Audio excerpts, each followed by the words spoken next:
আমরা দার্জিলিং জেলার বাঙালি অধ্যাপক অধ্যাপিকা দীর্ঘ বাগডোগরা থেকে কলকাতা, কলকাতা থেকে আবার লম্বক ফ্লাইটের ধকলে মাঝে লেওভারও ছিল। আমরা অত্যন্ত বিধ্বস্ত। রাত্রিবেলায় বাইরে থেকে ভুতুড়ে মনে হচ্ছিল ইন্দোনেশিয়ার লম্বক দ্বীপের এই ঘরটাকে, তাও একটা ছোট রুম ট্যুরের ঢোকার মুহূর্তে প্রলোভনটা সামলাতে পারলাম না। আর দেখে মনে হলো 2 থেকে 3 দিন লম্বক দ্বীপে কাটানোর জন্য এটা একটা প্রকৃষ্ট জায়গা হতে পারে। আমি জানতাম না আমাদের ঘরের সাথে আবার প্রাইভেট পুলও আছে। আমি পুল ভিলা বুক করেছিলাম, কিন্তু প্রাইভেট পুল সেটা আমার ধারণা ছিল না, এবং সেটাও হ্যাঙ্গিং এবং ইনফিনিটি, যেটা আমরা পরের দিন সকালবেলায় সূর্যোদয়ের সময়ে ভালো করে হয়তো বুঝতে পারবো। ঐন্দ্রিলাও নেমে পড়েছে তার নিজের ভিডিও বানাতে।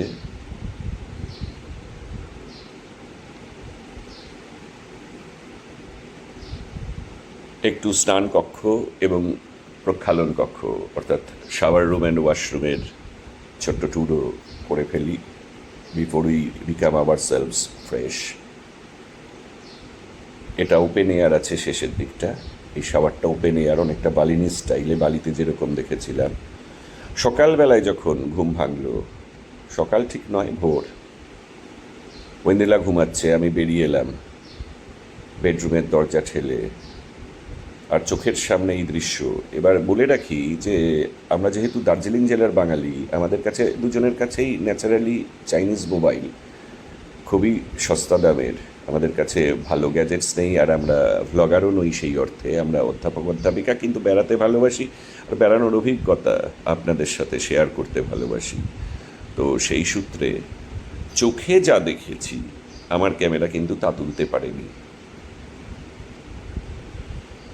সেজন্য আপনাদের কাছে আবেদন, আপনারা যদি ইন্দোনেশিয়া আসেন, বালির কথাটা ভুলে যান। আপনারা লম্বক দ্বীপ এবং গিলি আইল্যান্ডে আসবেন। গিলি আইল্যান্ডের ভিডিও আমি পরে দেব।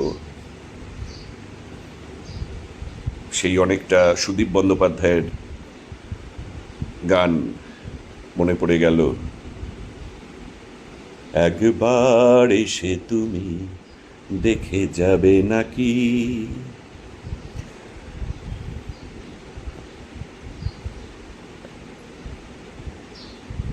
সূর্যোদয়ের দৃশ্য অপূর্ব।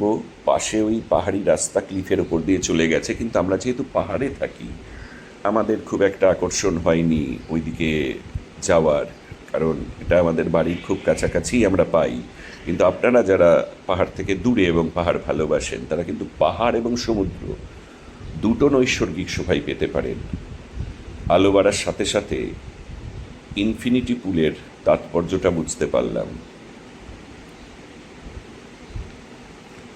ওদিকে সূর্য তখন বেশ কিছুটা উঠে গিয়েছে, কিন্তু আকাশের সেই সূর্যোদয়ের আভাটা রয়ে গিয়েছে। পাহাড়ি রাস্তায় বেঁকে চলে গিয়েছে এদিকে ডান দিকে উলভিলার থেকে। আর মোটামুটি সকালবেলায় পুলটা এরম দেখায়। আবিষ্কার করলাম তখনই যে আর একটা কিং সাইজ বা রাদার সম্রাট সাইজের বিছানা রাখা আছে এখানে পুলের ধারে, যেখানে আপনি ম্যাসাজ নিতে পারেন, টাইম কাটাতে পারেন খাদ্য পানীয় সহযোগে। অর্থাৎ ভার্চুয়ালি স্পিকিং দুজনের বাংলো, কিন্তু ওরা কেন 6 জন পর্যন্ত বুকিং দেয় সেটা বোঝা গেল। কারণ স্থানের কোনো অভাব নেই, স্থান সংকুলান নিয়ে কোনো প্রশ্ন নেই। নৈসর্গিক শোভা তো যা আমার ক্যামেরা ধরতে পেরেছে আপনারা দেখতেই পাচ্ছেন। এক কথায় খুব অভিভূত লাগতে শুরু করলো। আর ইনফিনিটি পুলের পেছনেই ওখানে বাথটাব রাখা আছে, সেটাও ইনফিনিটি ভার্চুয়ালি কার্যত, কারণ সেখান থেকে আপনি সমুদ্র দেখতে পাচ্ছেন শুয়ে শুয়ে। বাথফোম ওরাই দেয় হোটেল থেকে, তার মাঝখানে শুয়ে। হোটেলের ব্রেকফাস্টের জন্য এয়ার কন্ডিশনড গাড়ি করে একটা সুন্দর ছোট্ট হোটেলের ভেতরেরই রাস্তা, নিজস্ব প্রপার্টি, যার থেকে সমুদ্র এবং দূরের দ্বীপগুলো দেখা যায়, নারকেল গাছের মালা এবং আরও অনেক রকমের গাছ। তাই দিয়ে হোটেলের মেইন লনে, যেখানে অন্য ঘরগুলি আছে, আপনারা যদি গ্রুপ ট্যুরে আসেন বা শুধু রুম চান উইদাউট পুল, আপনাদের সেক্ষেত্রে পাবলিক পুলটা ইউজ করতে হবে। সেগুলো হচ্ছে এই হোটেলের মেন লনের ধারে। এই যে ঘরগুলো দেখা যাচ্ছে অনেকটা স্যান্টোরিনি স্টাইলে বানানো, সাদা এবং নীল। আজকে দেখতেই পাচ্ছেন আবহাওয়াটা অত্যন্ত রৌদ্র করজ্জ্বল এবং সুন্দর। এই হচ্ছে হোটেলের মেইন লনের অংশ, এবং আপনারা দেখতে পাচ্ছেন এখানে ইন্দোনেশিয়ান আর্থওয়্যার এবং স্টোনওয়্যার অর্থাৎ ভাস্কর্যের সাথে একটা স্যান্টোরিনির ফিউশন বা সংহতি আছে, সাদা নীল, অর্থাৎ গ্রিক এবং ইন্দোনেশিয়ান এই দুটো মিলিয়ে একটা ফিউশন স্ট্রাকচার হোটেলটি প্রাপ্ত হয়েছে। ঐন্দ্রিলা বেরিয়ে পড়েছে, ব্রেকফাস্ট পরে হবে, আগে একটু ছবি তুলি। এটা ব্রেকফাস্টের জায়গা। এটা যেহেতু ওপেন এয়ার, অর্থাৎ ওপেনে ফ্যান চলছে, ঢাকা নয়, এয়ার কন্ডিশন নয়, সেজন্য এখানে আপনি অনায়াসে ধূম্রপানও করে নিতে পারেন। এটা স্মোকিং জোন হিসাবেও ভাবতে পারেন। বাগান অত্যন্ত সুন্দর। একটা কথা বলে রাখি যে এখন এত সবুজ দেখাচ্ছে, আমার ক্যামেরায় তো হয়তো অত সবুজ ধরা পড়েনি। এটা কিন্তু পুজোর ছুটিতে আপনারা যদি আসেন দেখবেন সব বাদামি এবং অনেকটা ওই শেক্সপিয়ারের সনেট 73 মতো ক্ষয়িষ্ণু। কারণ হচ্ছে যে এখানে যেহেতু ভৌম জল, ভূগর্ভস্থ জলের অভাব, সেই জন্য বৃষ্টির জলের ওপরই এখানকার সৌন্দর্যটা বিরাজমান। তো আমি আপনাদেরকে বলবো, আপনারা যদি লম্বক দ্বীপে আসেন তাহলে গরমের ছুটিতে আসবেন, শীতের ছুটিতে নয়, বা পুজোর ছুটিতে তো একদমই নয়। কারণ তখন কিন্তু এই সবুজের সমাহার ব্রাউন হয়ে যাবে, অর্থাৎ অভিজ্ঞতাটা অনেকটা বিবর্ণ হয়ে যাবে। আমরা যেহেতু বর্ষাকালে এসছি সেজন্য এরকম সবুজ দেখতে পাচ্ছি। এখানে বলে রাখা ভালো যে এখানকার বর্ষা একটু অন্যরকম, অর্থাৎ প্রায় প্রতিদিনই বৃষ্টি হবে, কিন্তু সারাদিন বৃষ্টি হবে না।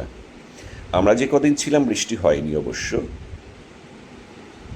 সুইমিং পুলের ধারে, এটা আমাদের প্রাইভেট সুইমিং পুল, আর পারা গেল না, ঐন্দ্রিলা নেমে পড়েছে।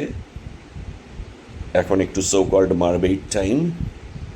জলে ক্লোরিনের পরিমাণ নগণ্য, এবং যে জলটা এরা ইউজ করছে এটা হচ্ছে ডিস্যালিনেটেড সি ওয়াটার, অর্থাৎ সমুদ্রের জলের লবণটাকে ফিল্টার করে সেটাকে মিষ্টি জলে কনভার্ট করে পাম্প দিয়ে এখানে তোলা হচ্ছে, যার ফলে জলটা অত্যন্ত সেফ এবং সবসময়ই ফ্রেশ।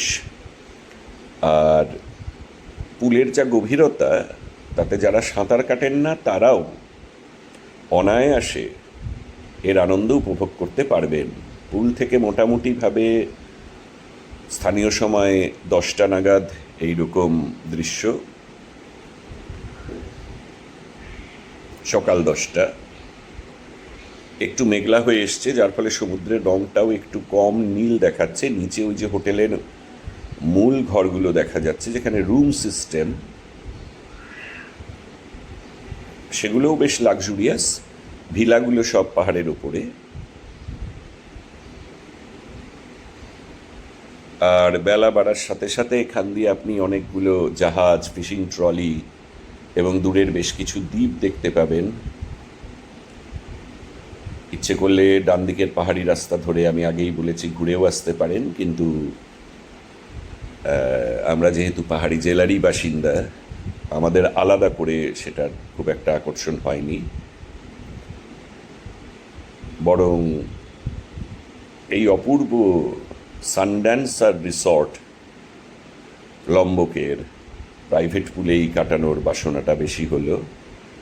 সামনে ওই যে বিচ দেখা যাচ্ছে দূরে, এটা হোটেলের ভার্চুয়ালি বা কার্যত প্রাইভেট বিচ। অ্যাকচুয়ালি ইন্দোনেশিয়ান লতে তো প্রাইভেট বিচ বলে কিছু হয় না, ইন্ডিয়াতেও হয় না, কিন্তু হোটেলগুলো প্রাইভেট বিচ বলে চালায়, তাই ইউটিউবে গান চালিয়ে আপনি আপনার প্রাইভেট পুল থেকেও দেখতে পারেন, অথবা বিচে যদি যান, সৈকতে যদি যান, দেখবেন সৈকতে অন্য কোনো লোক নেই, শুধু এই হোটেলের পর্যটকরাই আছেন।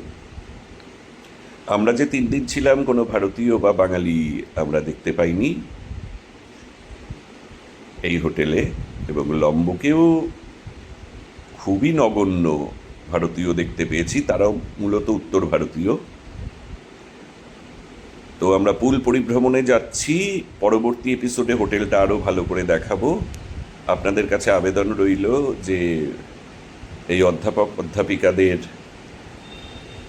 ভিডিও যদি ভালো লাগে আর লম্বকে যদি যেতে চান তাহলে, এবং তার থেকে গিলি আইল্যান্ডে যদি যেতে চান, তাহলে আমাদের পরবর্তী আরও 2-3টে এপিসোড আসছে। পার্ট 2-তে আমরা লম্বকটা দেখাবো ঘুরিয়ে, পার্ট 3-তে আমরা গিলি এয়ার, পার্ট 4-এ গিলি বেনো এবং গিলি ত্রাওয়াঙ্গান।